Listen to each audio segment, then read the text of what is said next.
You really think someone would do that? Just go on the internet and tell lies?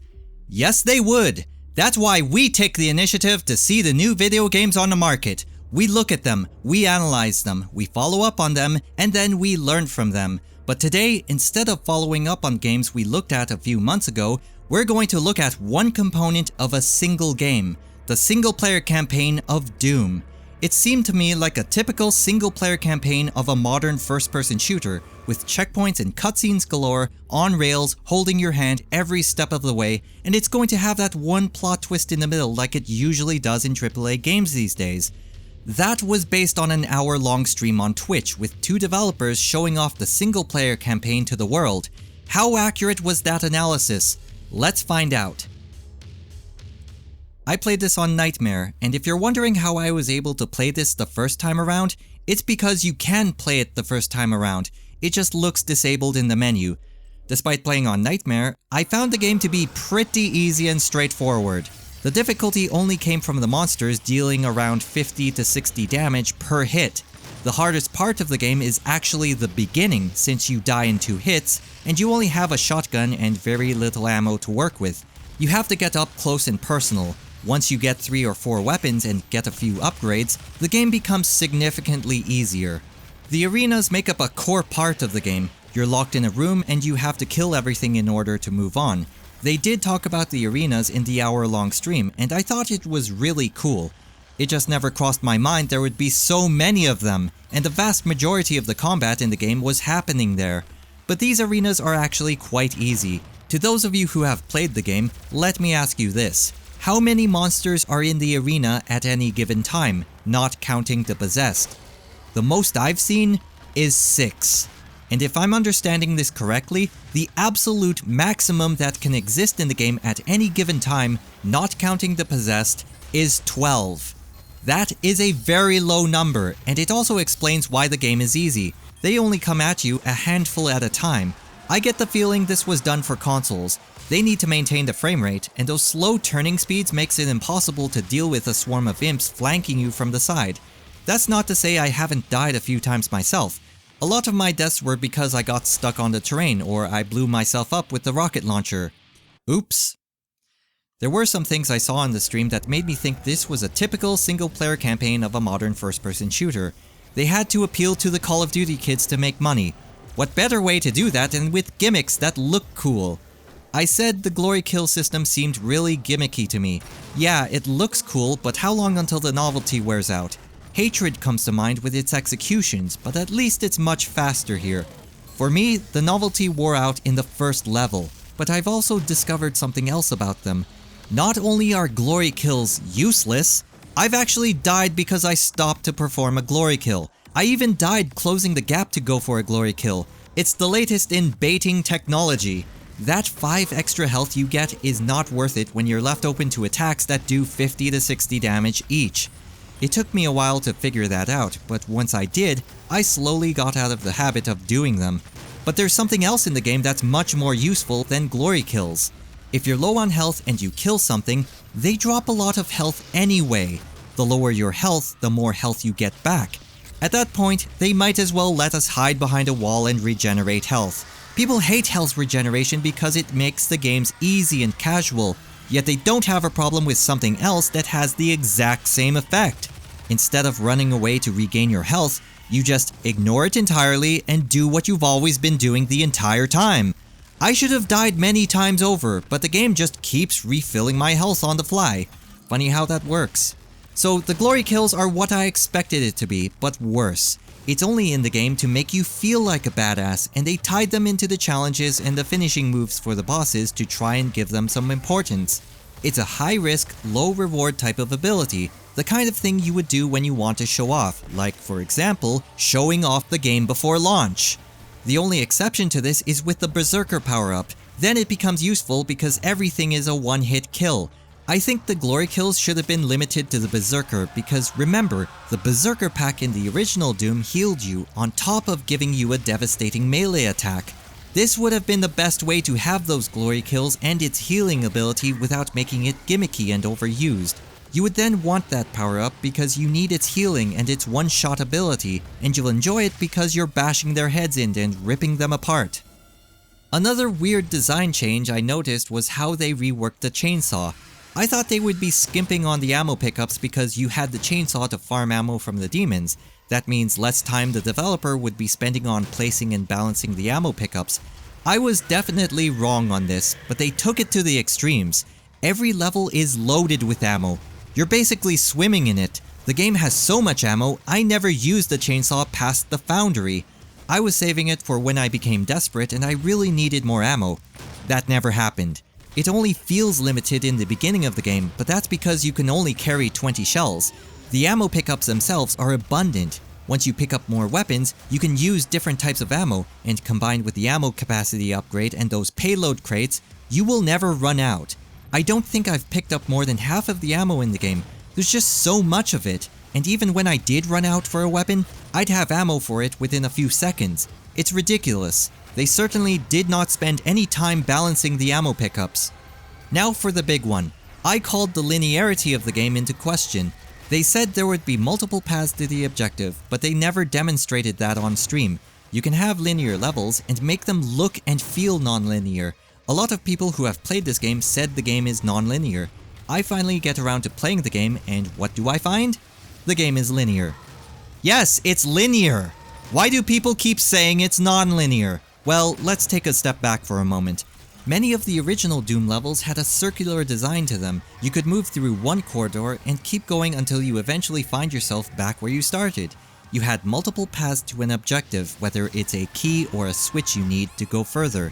In some instances, the secrets would exit out into the room you need to go through, acting as another path to the objective. These elements in this new Doom game are either dumbed down or completely absent altogether. Many of these levels just have a single path from one arena to the next, sometimes crossing through areas you've already been through to give that appearance of non-linearity. I found a secret that empties out into an arena, except it's right beside the main entrance to the arena, and it's not very well hidden. You would mistake that secret for the main entrance. They said there would be multiple paths to an objective on the stream, but they never demonstrated that, and now we know why. It would reflect poorly on the game to the public if they showed it. On that note, let's talk about how dumb the secrets are. There are a handful of well-hidden secrets, but the vast majority can be found by simply walking to a side area, or by checking the map. The locations of secrets can be revealed from walking by them, even without the upgrades that assist in that. A lot of these secrets really shouldn't even be called secrets, and it's surprising to me how barren these secrets are. It's as if the mapmakers didn't meet their quota for secrets, so they flagged a bunch of existing areas as secrets and threw in a collectible. That's the impression I get from a lot of these secrets. Collectibles and Easter eggs are one thing, but I want to be rewarded with something useful. Then again, there's already so much stuff lying around all over the place. I did find a rocket launcher in a secret. That was in the foundry. It's like they did the absolute bare minimum they needed to do to claim these elements are in the game. Yeah, it's non-linear, it has secrets, it has keys, it has monster closets and all the good stuff you know from the original Doom games. How much of that good stuff? Very little, but it's in the game. That's what matters the most, right?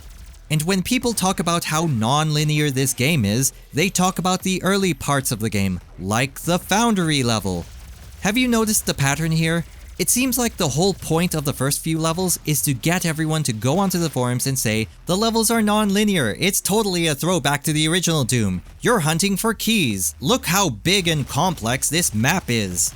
Yeah, the levels are big, but they're also very simple and straightforward.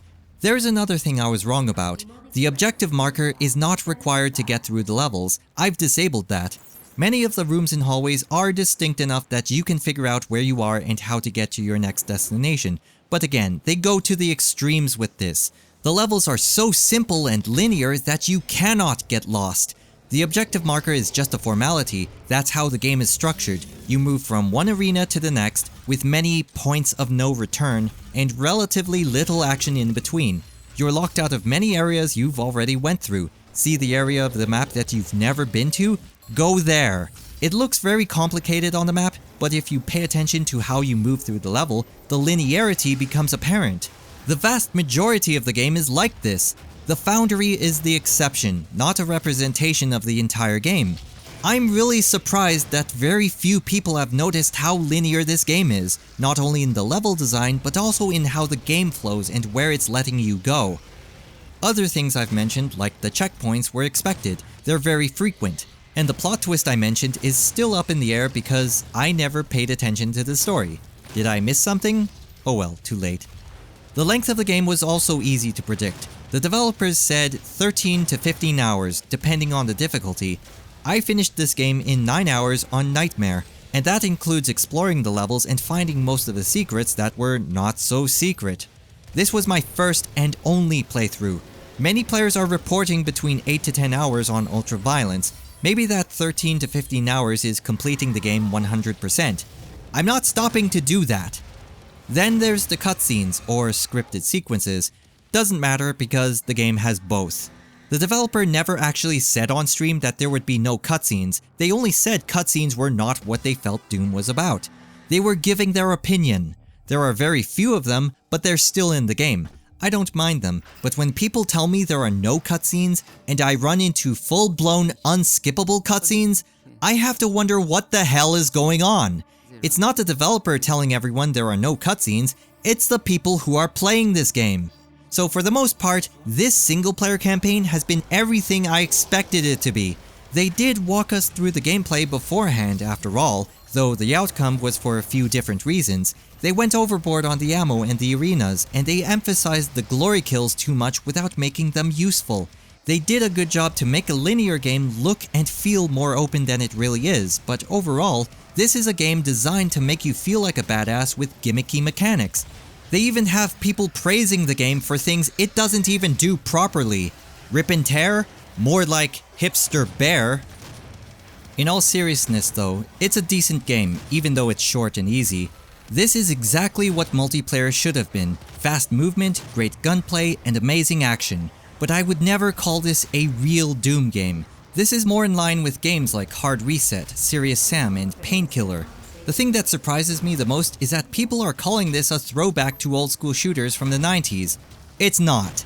People say that Doom is all about exploration and killing demons. It's a big part of it, but that's still only one part. Doom was a game that got into your head. It always mixed things up and threw you different challenges, and it did that with creative level design and clever item and monster placement. You had the non-linear level design, the monster closets, the secrets, tricks and traps, and of course, the arenas present in this game. You think you're about to exit the level? Too bad, here's a room full of demons. That's the kind of thing you deal with when playing Doom, but everything was done in moderation and always did something different to keep it fresh and keep you guessing. The moment you expect the lights to go off and monsters come flooding in when you pick up a key, nothing happens. It wasn't necessarily scary, but it had those surprising moments that could happen at any time. That's what made Doom great, and that is exactly what is missing from this new Doom game.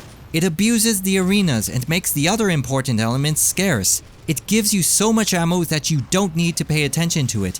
It's a very predictable game with many hand-holding elements that apparently very few people have noticed, and it's very underwhelming given the hype around it. It has all the familiar weapons and monsters of the original Doom games, but this is no more of a Doom game than Doom roguelike. When it comes down to the level design and the gameplay itself, this game is much closer to Painkiller and Serious Sam than to Doom, or even Quake for that matter. Let's call it what it is. It's a modern Painkiller, the sequel to Painkiller that we've all been waiting for. It's still a fun game, that was never called into question, but the first few hours is when you'll enjoy it the most. You'll still enjoy it until the end, but once it's over with, most of you are moving on, and judging by the numbers on Steam charts and Steam Spy, that's exactly what's happening. Over 500,000 copies of the game have been sold on Steam in the past month, yet the daily player base peaks at less than 8,000. Even 2 days after the game was released, 300,000 copies were sold, and the players peaked at 30,000. Regardless of the difficulty, once a player went through the single-player campaign, they immediately dropped it, or they played around with multiplayer and Snap Map for a bit, and then dropped it. No surprises there, that was expected. I said the game would be dead in a few months, and while the long-term analysis is still up in the air, the numbers already indicate the game is going in that direction. The viewer numbers on Twitch died off quickly as well, only maintained a top position when Summit1G was streaming it. When he's not burning himself with his own Molotov, he was streaming Doom multiplayer. And now he doesn't. Anyone looking for a good multiplayer game is going to be playing something else. Overwatch comes to mind, but many other players have already gone back to their favorite game, be it CSGO, Dota 2, or the bajillion other games out there. We're not exactly short on entertainment here. I don't have access to the numbers on consoles, but I'd imagine that after beating the single-player campaign, the PS4 players went straight to playing Uncharted 4. Over on the Xbox One, I didn't see a big game being released over the past month, so I'm thinking they're sticking with Doom multiplayer. It's like Halo, they love that. People are praising the single-player campaign for being something that it's not. Just when you think this game can't be any more like Halo, we have people overhyping it. Like I said before, this is a revolving door hype game. You don't need me to tell you who jumped on the bandwagon. I see this game the same way I see Doom 3. It's good on its own, but it's nothing like Doom. If you like this game because of the fast and furious gunplay, I can get behind that. But when people are claiming this is a throwback to old school Doom, or that Doom was never known for its multiplayer, I have to wonder how many of these people know about Doom's history and culture, or if they even played the original Doom games. Final Doom was much more challenging than this game, and it caught me off guard more frequently as well. Nightmare is the hardest difficulty in the game. The only thing Ultra Nightmare does is make you restart from the beginning instead of the last checkpoint when you die. Instead of the Ultra Nightmare mode, I would rather have a New Game Plus mode where you keep your weapons and upgrades, but also throws every demon at you right from the start and makes every arena harder. Even introduce some of the harder monsters that were left out, like the Arachnotrons and the Pain Elementals. I would do another playthrough just for that, but instead we're stuck with the low effort difficulty that could have just been a self-imposed challenge. That's the only way you can make this game harder, self-imposed challenges. If you haven't played this game yet, wait for the price to drop. Most of that $60 is hype, not substance. If you want a genuine Doom fix, check out the Doom source ports and what the community is doing over there, because they're not doing anything with this game. Take a look at Brutal Doom and see how that's coming along. Not enough time has passed to follow up on the rest of Doom's offerings, so we will be seeing this again. Snap map, DLC, multiplayer, and the community will all be covered in the follow-up. Thanks for watching.